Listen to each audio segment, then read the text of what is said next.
예, 신앙변증, 오늘은 17번째 시간, 나는 왜 용서하지 못하는가? 입니다. 에베소서 4장 32절 말씀. 자, 2번 목사님 읽어주시겠어요? 서로 친절하게 하며 불쌍히 여기며 서로 용서하기를 하나님이 그리스도 안에서 너희를 용서하신 것 같이 하라. 네, 성경은 잠깐 이 구절 주에 좀 잠깐 하고 넘어가십니다. 다시 한번 이거 목사님 어, 언어로 바꿔서 한번 표현해 볼래요? 제 언어로요. 네. 너희가 용서받은 것처럼 서로 친절하고 서로 불쌍히 여기고 서로 용서하라. 이거를 이 구절은 지킬 수 있는 구절이에요? 없는 구절이에요? 지킬 수 없는 구절. 이유는요? 어, 뭐라 그럴까. 하나님이 저희를 그냥 죄를 사하실 수 있는 분이 음. 하나님밖에 없으셔서. 그럴 수도 있는데, 이, 용서의 이 레벨, 단계가 네, 하나님이 그리스도 안에서 너희를 용서하신 것 같이 하라, 거기까지 하라는 거죠. 그러니까 그 수준이 정확히 어딘지도 잘 모르는 상태에서, 네, 네. 최소한도가 뭐 아들을 내어주기까지, 뭐 이렇게까지 용서하라, 뭐 이런 개념이 될 텐데, 이게 과연 가능하겠느냐는 거예요. 그런 음, 용서가 가능하겠는가? 그런데 이제 되게 그런 개념이 있어요. 어, 초등학생이 미적분을 할 수 있는 건 아니잖아요. 초등학생은 미적분을 못 합니다. 근데 초등학생한테 미적분 가르치겠다고 막 하는 것 같고 미적분을 해낼 수 있는 게 아니에요. 초등학생이 뭐가 돼야지만 미적분을 할 수 있는 거냐면 수학에 관심 갖고 수학을 좋아하고 그러다가 대학까지 가야 미적분을 할 수 있는 거죠. 저 대학도 뭐 일반 대학 같으면 미적분 못 할 것 같은데 목사님들 다 미적분 못 하시죠? 네, 저 수학 경시대회 금상 2번 탔는데도 미적분 못해요. 그 문과를 지원했더니 미적분을 아예 못 배웠어. 그러니까 미적분에 대한 개념 자체가 없어버려. 저는 나름 공대 가갖고 음, 공대 가면 미분 적분부터 시작하거든요. 네. 그러니까 이제 미분 적분부터 시작하는데 나름 잘했는데 전혀 안 써먹으니까 음. 다 까먹었습니다. 그러니까 미분 적분의 말 개념조차가 머릿속에 예, 없는데, 저도 개념이 잘 기억이 아예 안 납니다. 그래서 미분 적분을 도대체 살면서 언제 써볼 수 있는 건지, 어디서 적용할 수 있는 건지 그런 것도 전혀 모르겠고. 근데 그런 개념 중에 하나가 그런 게 있죠. 어, 우리가 가난한 상태에서는 못하던 거를 부자가 되면 할 수 있는 것들이 있죠. 그러니까 예를 들어서 한 달에 100만 원씩 구제비로 쓴다. 그래야 된다. 그럼 우리가 할 수 있는 게 아니잖아.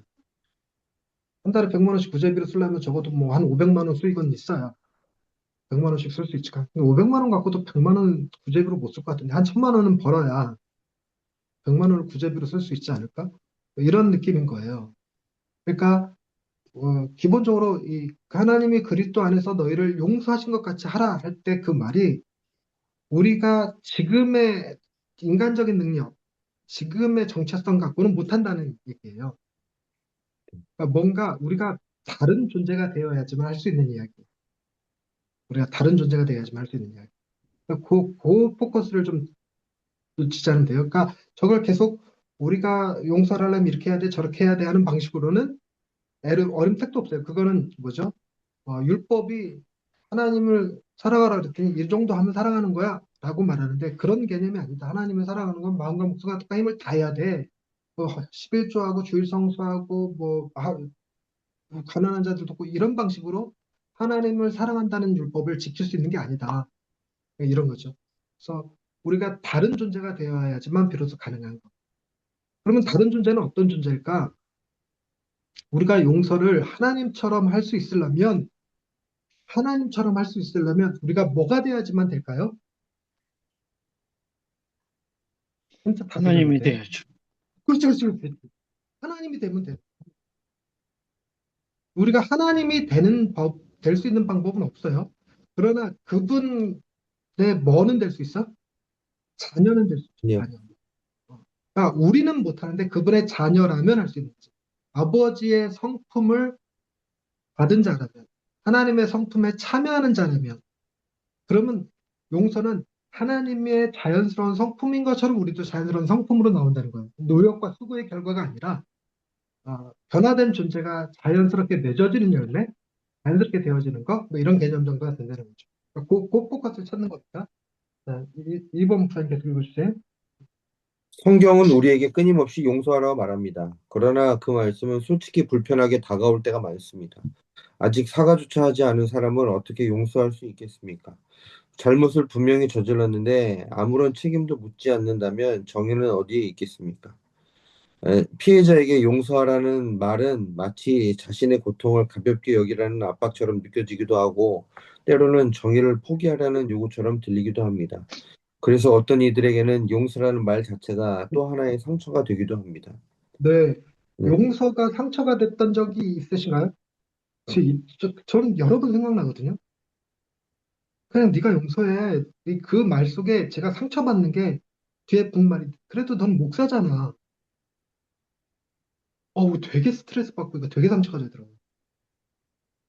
주로 우리 형하고 관련해서 형의 잘못에 대해 이야기였는데 네가 용서해. 네가 그래도 좀 더 배운 놈이고 그래도 네가 목사잖아. 이렇게 얘기하면 용서라는 말 자체가 내한테 폭력으로 들려요. 그래서 목사도 사람입니다. 이런 책을 쓰는 거지. 여러분들도 이런 경험 있을 것 같은데. 네. 계속 이어가 보십시다. 남아프리카 공화국은 수십 년 동안 아파르트헤이트라는 제도로 인하여 극심한 인종차별과 인권 유린을 겪었습니다.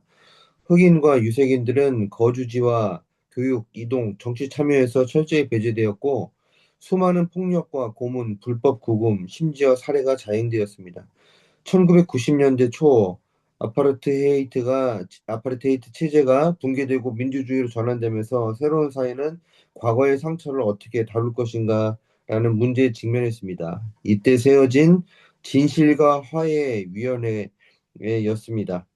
위원회는 피해자들에게 자신의 고통을 공적으로 증언할 기회를 주었고, 가해자들에게는 자신의 범죄를 숨김없이 고백하면 법적 처벌 대신 면제를 받을 수 있는 길을 열어주었습니다.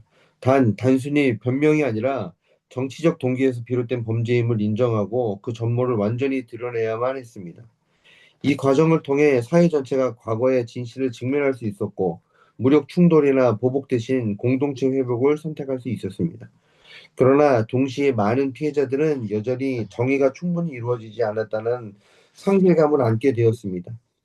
가해자 상당수가 실제 처벌을 피했고 국가 차원의 보상도 충분하지 않았기 때문입니다. 그래서 TRC는 분명 화해와 평화를 위한 중요한 전환점이 있지만 정의 없는 용서가 진정한 화해일 수 있는가라는 질문을 남겼습니다. 네, 이 정의 없는 용서의 주제는 심리학에서 꽤 많이 다뤄요. 그러니까 예를 들어 근친상간을 당했는데 그 상, 그 근친상간 한 사람이 가족이라는 이유로 용서하는 게 낫지 않겠냐고 이러고 말하는 건 그래서 아버지가 혹은 저 친척이 잘못했다고 미안하다고 용서해달라고 이렇게 말하면 그것도 공개적으로 말한다고 해서 말하면 그럼 무조건 용서해줘야 되는 건가? 적절한 처벌이 이루어지지 않은 거지 않을까? 처벌 없는 용서가 의미가 있는가? 뭐 이런 얘기가 되죠. 그거는 피해자한테 2차 피해를 가하는 것밖에 안 된다. 뭐 이렇게 얘기하는 거죠. 용서가 어, 처벌하지 않고 용서가 가능하냐? 동시에 처벌했는데 그게 어떻게 용서냐? 하는 개념이 같이 상충하게 됩니다. 자, 이어서 읽어보십시다. 신학규 목사님 이어주실래요? 하지만 성경은 정의와 용서를 따로 떼어 설명하지 않습니다. 하나님은 십자가에서 두 가지를 동시에 이루셨습니다. 예수님의 죽음은 죄에 대한 하나님의 공의를 분명히 드러내는 자리였지만 동시에 죄인을 향한 하나님의 자비와 용서가 선포된 자리였습니다. 정의와 용서는 서로 대립되는 가치가 아니라 십자가 안에서 함께 완성된 것입니다. 세상도 용서를 말합니다. 그러나 세상이 말하는 용서의 초점은 대개 나 자신에게 맞추어져 있습니다. 심리학에서는 용서를 주로 감정의 해방으로 설명합니다. 누군가를 미워하는 감정은 결국 나를 묶어두고 병들게 하기 때문에 용서는 상대방을 위한 것이 아니라 오히려 나 자신의 평안을 위한 것이라고 말하지요. 대중문화 속에서도 비슷한 메시지를 자주 접합니다. 영화나 드라마에서 주인공이 상처 준 사람을 용서하는 장면은 사실 상대를 위한 것이라기보다 내가 더 이상 그 상처에 묶이지 않겠다는 선언으로 그려지곤 합니다. 그래서 흔히 들을 수 있는 말이 용서하라. 그래야 내가 자유로울 수 있다입니다. 물론 이런 접근도 일리가 있습니다. 미움과 원한에 매어 사는 것은 우리의 마음을 더욱 고통스럽게 만들고 결국 나 자신을 해치기 때문입니다. 그러나 복음이 말하는 용서는 조금 다릅니다. 복음 안에서의 용서는 단순히 나를 위한 감정 정리가 아닙니다. 그것은 하나님께서 먼저 나를 용서하셨다는 사실을 기억하고 그 은혜에 반응한 행위입니다. 세상의 용서가 자기 해방을 위한 선택이라면 복음의 용서는 하나님의 은혜를 기억하는 자리에서 시작됩니다. 네, 하나님이 잠깐만요. 우리의 잠깐만요. 저 용서에 대해서 그 심리학이 말하는 것과 대중문화 쪽에서 말하는 것, 결국 내가 성공하기 위해서라도 용서하는 게 좋다. 용서하지 않는 건 자기 자신의 삶을 갉아먹는 행위다. 이런 표현들을 많이 쓰거든요. 실제로 설득력도 굉장히 강하고, 네. 그리고 피해자들이 뭔가 있어 보이는, 용서하면 뭔가 있어 보이는 듯한 그런 느낌을 주기도 하고, 그래서 어떤 학자가 그랬던데, 용서하지 않는 것은 미래를 포기하는 것이고, 용서하는 것은 과거를 포기하는 것이다. 이렇게 표현하더라고요. 그래서 결국 우리가 과거를 살 수 있는 게 아니라 미래를 살아야 되는데, 그러기 위해서라도 용서하는 편이 낫다. 이런다는 거죠. 근데 말은 그런데, 과연 그 말을 하는 사람들은 자기가 용서해야 될 일을 경험해 봤을까? 싶은 그런 느낌이 들기는 합니다. 근데 이 용서에 대해서 가장 드라마틱하게 다루는 것은 오두막이라고 하는 책이었던 것 같아요. 딸을 죽인 범인을 용서하는 과정에서 그 하나님의 개입이 존재하죠. 하나님이 그 주인공을 3일 동안 다루시면서 용서할 수 있는 사람으로 만들어 가시는 그런 장면들을 보여주는데, 그런 용서가, 성경에서 말하는 용서가 어떤 것인지, 어떤 것인지 살펴보자면 그게 이제 복음일 거예요. 복음의 용서에 관한 이야기. 백인범 목사님 이어서 읽어주실래요? 물론 이런 접근도 일리가 하나님이, 있습니다. 그 밑에 하나님이 하나님이, 우리의 하나님이 죄를 우리의 죄를 당신의 아들에게 전가하시고 십자가에 죽게 하셨다는 것을 알고 있는 사람들입니다. 우리가 받은 용서가 결코 작지 않다는 사실을 알면서도 우리는 왜 여전히 용서하지 못할까요? 상처가 너무 깊어서 아직 피가 멈추지 않았기 때문일 수도 있습니다. 상대방이 사과하지 않고 회개하지 않았기 때문일 수도 있습니다. 혹은 용서가 정의를 무너뜨리는 것처럼 느껴지기 때문일 수도 있습니다. 더 깊이 들어가 보면 사실은 하나님을 향한 원망이 마음속에 자리 잡고 있기 때문이기도 합니다. 하나님은 선하시다고 믿고 싶지만 왜 그런 고통을 허락하셨는지 이해되지 않을 때가 있습니다. 오랫동안 침묵하시는 하나님께 실망하고 사랑해야 할 하나님을 미워했던 기억도 있습니다. 입술로는 찬양하면서도 마음속에서는 원망했던 그 감정이 사람을 향한 용서까지도 가로막았는지도 모릅니다.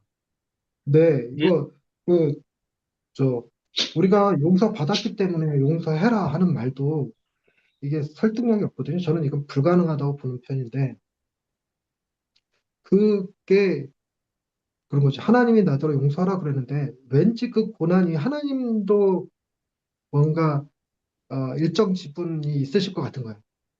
그러니까 하나님이 허락하신 고통이든 하나님이 계획하신 고통이든 내가 고통당한 그 일에는 하나님이 뒤에 계시다는 생각이 드는 거죠. 그 단편적인 예가 저희 부모님 시각장애인이신 것인데, 우리 어머니가 어릴 적에 제가 엄마 눈 왜 그렇게 됐어? 그러면 열병 걸려서 시력을 잃으셨는데 꼭 말을 뭐라고 그랬냐면 하나님이 가져가셨어 이랬단 말이에요. 그러니까 저에게서 하나님은 엄마 눈 뺏어가신 분이야. 그러니까 이제 엄마가 그렇게 주장하는 데는 엄마가 시력을 잃으시고 맹야학교에 들어갔는데 맹학교가 미션 스쿨이었고, 그래서 거기서 양쪽 집안 최초의 신앙인이 되셨고 뭐 그런 이유들 때문이었는데, 근데 어머니가 시각장애인이신 이후로 당하는 여러 가지 고난들을 겪을 때마다 이거 일정 부분 하나님께 책임 있는 거 아니냐는 거지. 근데 하나님이 내 죄 용서해줬다고 나도 하나님 용서해야 되는 거냐? 사람들 용서해야 되는 거냐? 이게 어렵더라는 거죠. 그래서 용서 받았으니까 용서해라. 이거는 복음적인 메시지가 아니라고 느껴져요. 어. 네가 얼마나 많이 용서받았는지를 기억해라. 이거는 택도 없는 얘기야. 그래서 제게는 그랬어요. 이거는 용서가 안 돼. 그래서 일반 달란트 탕감받은 종의 비율을 이제 살펴볼 건데 이건 좀 다른 접근을 좀 해보는 거예요. 유성용 목사님이 읽어주시겠어요? 네. 예수님은 우리의 이런 마음을 아시고 1만 달란트 탕감받은 종의 비유를 말씀하셨습니다. 한 종이 왕에게 상상할 수 없는 빚을 탕감받았지만 정작 자신에게 아주 작은 빚을 진 동료를 용서하지 않고 감옥에 가두었습니다. 우리는 흔히 이 이야기를 통해 너도 용서받았으니 용서하라는 교훈을 떠올립니다. 하지만 인간은 1만 달란트를 탕감받아도 여전히 100데나리온을 용서하지 못하는 존재입니다. 단순히 내 죄가 용서받았다는 사실만으로는 타인을 기꺼이 용서하며 살기 어렵습니다. 이 비유의 깊은 핵심은 종이 동료를 용서하지 않아 도로 감옥에 갇혔다는 데서 끝나지 않습니다. 왕의 아들이 종을 대신해 감옥에 들어가 사형을 당하고 종은 오히려 왕의 아들의 자리로 올려져 나라를 상속받게 되었다면 이야기는 전혀 달라집니다. 바로 이것이 십자가 복음의 실상입니다. 예수 그리스도께서 우리의 자신을 대신하시고 우리를 하나님의 자녀로 삼으셨습니다. 그래서 용서는 단순히 용서받은 죄인으로 머무는 차원이 아닙니다. 우리는 왕의 자녀가 되었고 그 나라를 상속받는 자로 부름받았습니다. 이 엄청난 은혜를 깨달을 때 비로소 백데나리온의 빚을 탕감할 뿐 아니라 동료를 불쌍히 여기고 도와줄 수 있는 사람이 될 수 있습니다. 용서는 억지로 쥐어짜는 도덕적 결단이 아니라 하나님의 자녀라는 새로운 신분과 상속의 은혜에서 흘러나오는 사랑의 열매입니다. 네. 그러니까 이 1만 달란트 탕감받은 이야기를 본문 해석을 할 때 이 시작이 베드로가 예수님한테 우리가 몇 번이나 용서를 해줘야 됩니까? 어, 7번까지 하리이까? 라고 말 안 돼서 시작이 된 거예요. 근데 그 7번이라는 개념이 율법은 3번 얘기하거든요. 3번? 3번까지만 용서해주면 된다고. 근데 그 3번을 한 번 더 하고, 그리고 한 번 더 용서하는 거. 그게 이제 7번이거든요.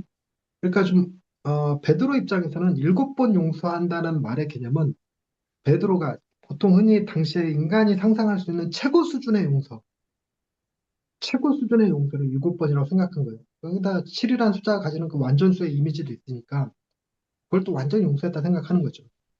그런데 그거에 대한 예수님의 대답은 뭐였죠? 70번씩 7번이라도 할지니라. 할지라. 그러고 나서 1만 달란트 탕감받은 종의 비유가 나와요. 그런데 이 1만 달란트 상감받은 종의 이야기에서 용서는 몇 번만 나옵니까?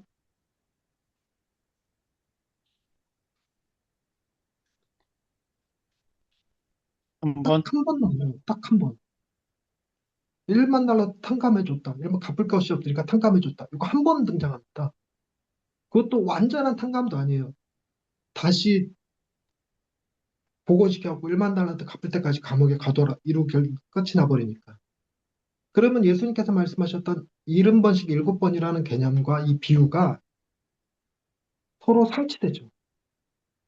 그래서 어, 이게 단순히 한 번 용서받았으니까 너도 용서해라 하는 개념으로 적용할 수 있는 문제가 아니라는 겁니다. 그리고 1만 달란트라는 말의 의미 자체도 그때 당시 화폐 단위로는 상상할 수 없는 금액이에요. 지금으로 6조 원이니까 그 6조 원을 종한테 빌려줘? 그것도 설정이 맞지 않는 거죠. 그리고 그 6조 원인데 무슨 껌값이야? 탕감해주게? 그것도 말이 안 돼요.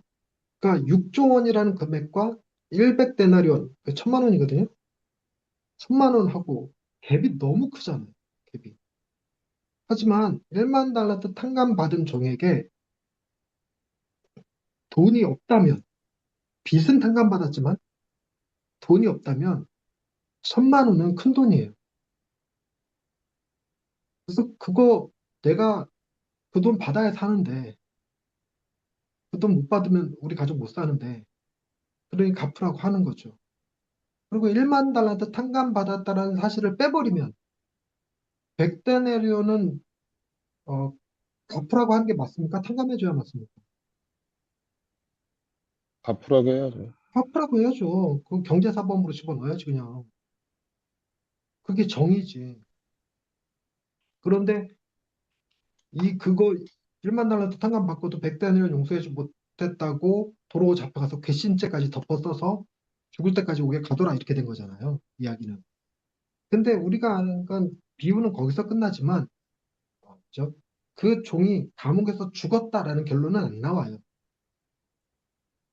그리고 감옥에 가둔이라까지 나오나 아마 가두라고 하는 말까지만 나오나 그러는데 복음은 그 종이 그 감옥에서 영문도 모른 채 풀려나고 영문도 모른 채 풀려나 보니 왕의 아들이 되어 있는 거예요. 왕의 아들이 된 다음에 왜 내가 왕의 아들이 됐지를 찾아보니까 진짜 리얼 왕의 아들이 날 대신해서 감옥에서 죽은 거예요. 그래서 나는 그 나라의 상속자가 된 거죠. 그걸 정체성의 변화, 신분의 변화라고 표현하는데 복음이 우리에게 준 메시지는 그거예요. 네 죄가 용서받았다 수준이 아니라 네가 하나님의 자녀가 되었다. 하나님의 나라의 상속자가 되었다. 이게 복음의 메시지거든요. 그래서 정체성이 바뀌었죠. 즉 1만 달란트쯤은 종한테 빌려주고 껌값처럼 탕감해 줄 수 있는 수준의 이 능력자가 돼야 100데나리온이 별거 아닌 거가 되지. 단순히 1만 달란트 탕감 받은 상태에서는 100데나리온 큰 돈입니다. 근데 1만 달란트 탕감 받고 1만 달란트를 추가로 더 받은 상태라면 얘기가 달라질 거예요. 근데 1만 달란트 더 추가로 뭐 공짜로 받았다 하는 수준을 넘어서서 그렇게 할 수 있는 나라를 상속받았다. 거기에 엄청난 희생이 깔려 있다. 그렇다고 한다면 사람의 존재의 변화가 일어난다는 겁니다. 신분의 변화도 일어나지만 존재의 변화도 일어난다는 겁니다. 그럴 때 비로소 100데나리온은 탕감해 줄 수 있을 뿐만 아니라 그 친구를 도와줄 수도 있어요. 사업도 도와주고 가정도 도와주고 애들도 돌봐주고 학비도 대주고 다 할 수 있는 거죠. 능력이 되니까. 그만 할 수 있는 능력이 되니까. 그래서 이거는 신분이 변화되어지면 해야 되는 일이 아니라 하고 싶은 일이 돼요. 내가 그 100대너를 용서하지 못했다니 하면서 자신의 흑역사가 되는 거죠. 내가 그 상속받은 재산이 얼마인데 100대너는 이까지도 용서 못해줬다니 이러면서 용서해 줄 수 있는 힘이 자연스럽게 나오죠. 해야 되는 의무가 아니라 아버지의 그 성품, 나를 용서하기 위해서 아들까지 내어주시는 그 성품을 배우는 거죠. 기본적으로 그래서 1만 달러한테 탕감받은 종에서 우리의 위치는 그 말씀을 듣고 있는 우리의 위치는 1만 달란트 탕감받은 종의 위치가 아닙니다. 우리의 위치는 1만 달란트 탕감받고도 백다니엘은 용서해 주지 못해서 괘씸죄로 감옥에 들어간 상태예요. 그래서 헤어나올 수 있는 방법, 살아나올 수 있는 방법이 전혀 없는 상태.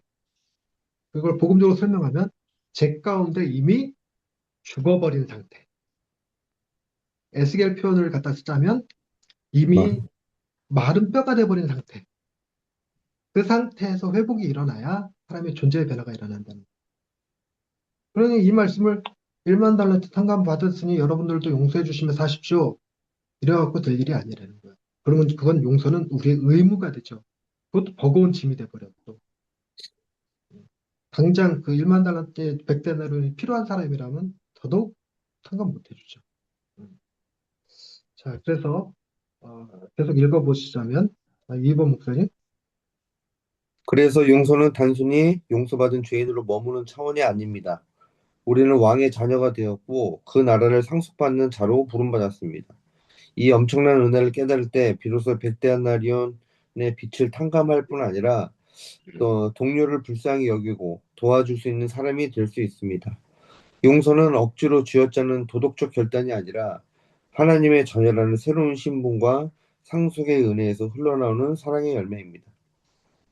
용서는 억지로 해야 하는 숙제가 아니라 새 정체성을 가진 사람이 되는 열매입니다. 내가 받은 용서를 진심으로 깨닫고 하나님께서 나를 얼마나 사랑하시는지를 기억할 때 용서는 의무가 아니라 은혜의 반응이 됩니다. 우리의 감정이 완전히 정리되지 않을 수도 있고 상처가 완전히 사라지지 않을 수도 있습니다. 그러나 하나님은 우리 안에서 선한 일을 시작하셨고 그 일을 끝까지 이루어 가실 것입니다. 네. 그래서 용서의 다른 의미를 살펴보자면 용서는 내가 하는 것이 아니라 내 안에 선한 일을 시작하신 하나님께서 하시는 일이다. 하나님이 어떻게? 나를 당신의 자녀로 삼으셔서 정체성의 변화와 신분의 변화와 성품의 변화를 일으키셔서 자연스럽게 그 열매가 맺어지게 하시는 거죠. 그래서 소위 이런 거죠. 용서는 내가 하는 게 아니라 하나님께서 하시는 것이다라고 표현하는 말이 그래서 나오는 거고. 그리고 저 형제에 대해서 라가라는 자는 이미 살인한 자라고 말하잖아요. 우리가 용서를 하기 전까지 라가 소리 엄청나게 되죠. 그 땡땡 새끼 땡땡 새끼 해가면서. 그럼 이미 살인해놓고 뭔 용서야. 말도 안 되는 소리지. 그러니까 성품의 변화가 일어나지 않는 한 불가능한 얘기다. 그러니까 용서가 이렇게 되면 교인들한테 당장 용서하십시오. 이렇게 말하지 않아도 돼요. 그리고 용서를 하지 마십시오 하는 말도 아니야. 하나님이 하실 거라는 힘을 주는 거죠. 당신이 아니라 당신 안에서 선한 일을 시작하신 하나님께서 용서를 하게 하실 것입니다. 하나님을 기대하는 믿음으로 지내다 보면 필요한 때에 하나님의 때에 용서도 이루어지게 하겠죠. 아니면 잊어버리기라도 하든가 상처에 대해서. 그래서 제가 그 뭐지 수로보니게 가나안 여인 딸이 흉한 귀신에 들렸잖아요. 근데 그 귀신 들린 이유에 대해서 이제 주석가들이 뭐라고 써놨냐면 딸이 강간당했거나 딸이 본 앞에서 엄마가 강간당했을 가능성이 크대요. 그때 상황에 그 시절 상황에. 그래서 딸이 미쳐버린 건데 그런데 이 가나안 여인이 그 자신들에게 범죄한 사람이 어, 키가 컸다면 키 큰 사람만 보면 다 죽이고 싶어. 그 사람이 뭐 머리가 짧았다면 머리 짧은 사람들만 보면 다 죽이고 싶어. 이렇게 되는 거죠. 그런데 예수님께서 가나안 여인을 만나러 갔을 때 그 가나안 여인에게 귀신 들린 딸이 없었다면 그 가나안 여인이 예수님 앞에 나와서 엎드릴 수 있었을까? 그래서 그 집이 구원받을 수 있었을까? 그러니까 복음을 알고 하나님의 구원을 알고 나면 하나님이 이방 땅에서 바알신을 섬기며 살아갈 수밖에 없는 그때 당시는 전형적으로 지역신이니까 그 두로와 시돈 지방에 살아가는 그 여인에게 하나님이 구원을 베푸시기 위해서 어, 뭘 허락하신 거냐면 예수 앞에 나올 수 있는 고통을 허락하신 것이다. 그래서 무슨 생각까지 할 수 있게 되냐면 우리에게 그 몹쓸 짓을 한 사람은 하나님이 우리를 구원하시기 위하여 사용하신 하나님의 도구였다. 이렇게까지 생각하면 그 사람을 긍휼히 여기고 용서할 수 있는 힘이 생긴대요. 즉 하나님의 구원을 이해할 수만 있다면 라는 거죠. 그래서 만약 그 사람을 용서해야지만 네 딸이 병이 나서 혹은 네가 구원을 받을 수 있어. 이랬다면 불가능하다는 거예요. 먼저 어, 구원을 베푸시고 딸의 병을 고쳐주시고 그리고 난 다음에 용서는 그 다음번에 어디서 나온다? 구원받은 자의 정체성에서 나오는 거죠. 백인범 목사님 유학분 읽어주세요. 용서가 왜 이렇게 어려운가요? 사실 성경은 우리에게 용서하라고 명령하지만 그건 단순히 내 감정을 억누르라는 말씀이 아닙니다. 하나님은 십자가에서 이미 정의와 용서를 함께 이루셨습니다. 죄는 반드시 대가가 치러졌고 동시에 죄인에게 자비가 주어졌습니다. 세상은 보통 용서하면 내가 자유로워진다고 말하지만 복음은 내가 먼저 용서받았으니 그 은혜 안에서 용서할 수 있다고 말합니다.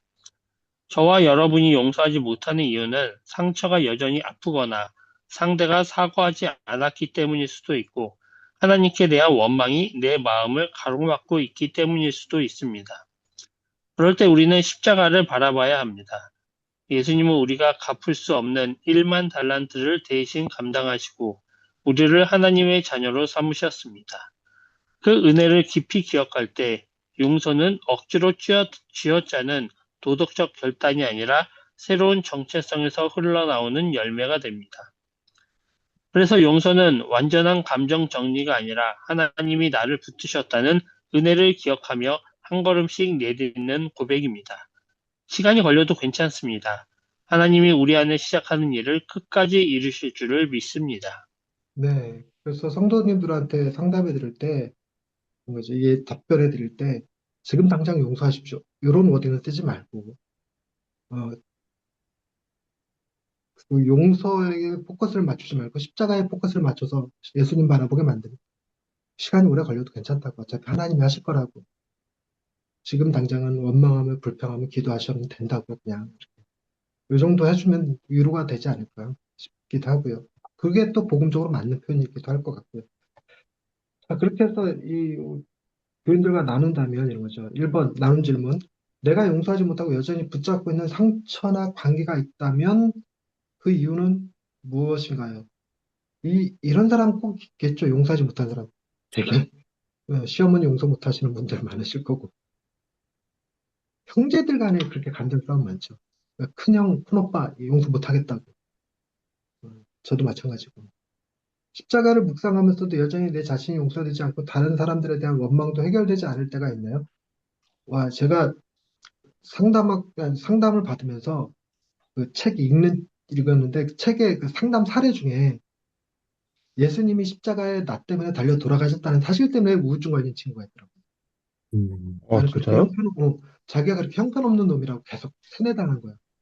그러니까 집안에 무슨 아, 문제가 있어서 어, 여자 목사님에게 맡겨져서 그 여자 목사님 밑에서 자랐는데 그 여자 목사님이 율법적이신 분이셨는가 봐요. 그래서 야, 음, 너 때문에 예수님이 십자가에 달려 죽었어. 이걸 너무 많이 쓰신 모양이야. 그래갖고 그것 때문에 굉장히 깊은 상처, 난 예수님을 죽인 사람이다라는 그 상처가 너무 커서 우울증에서 헤어나지 못하는 사례가 있더라고. 아, 그러니까 십자가가 다 해결되는 문제는 아닌 것 같긴 한데 어쨌든 그 십자가를 우리가 묵상하면서도 그래도 용서하지 못하는 경우가 꽤 많죠.